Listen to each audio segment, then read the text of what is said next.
الحلو ده بجد جبار، لو جربتيه في رمضان مش هتبطليه، في كمية فوائد وفيتامينات ليكي ولأطفالك في رمضان خطير. يلا لايك وشير، واللي مش عامل متابعة يعمل متابعة، واللي مش مشترك في القناة يشترك في القناة، ونسمي بالله ونصلي على الرسول، ونشوف الحلو الجميل قوي قوي ده ازاي احنا عملناه ازاي. زي ما انتم شايفين كمية في الحلو ده خطير. يلا هنجيب معايا 4 كوبايات لتر كامل الدسم، هي 4 كوبايات كبار، عليهم معلقتين كبار من النشا، هحط عليهم باكت من الكريم كراميل، واحط عليهم 6 7 حبات من التمر اللي هو البلح، اللي هو البلح الطري، وهضرب الكميه دي كلها بقى في الخلاط، وهنزل في قلب بقى حله صغيره عندك. هبدا ان انا احطه على النار اقلبه، اول ما يبدا الخليط بتاعي يتقل، ان هو خلاص يبقى السمك بتاعه يتقل شويه، هجهزي معاكي بولات صغيره او طاجن معاكي او قالب معاكي الموجود عندك والمتاح، جهزيه.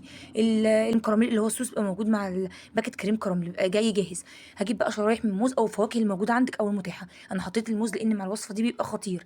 هنزل بقى بالكميه كلها واشكل القوالب عندي او الاطباق اللي عندي، واحطه في التلاجة لمده نص ساعه او ساعه.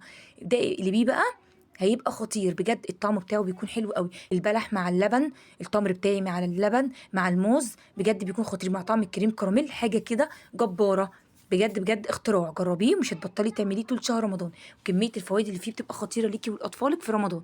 كل سنه وانتم طيبين، وما تنسوش الاشتراك في القناه، واللي مش عامل متابعه يعمل متابعه ولايك وشير عشان الكل يعمل الجمال ده كله.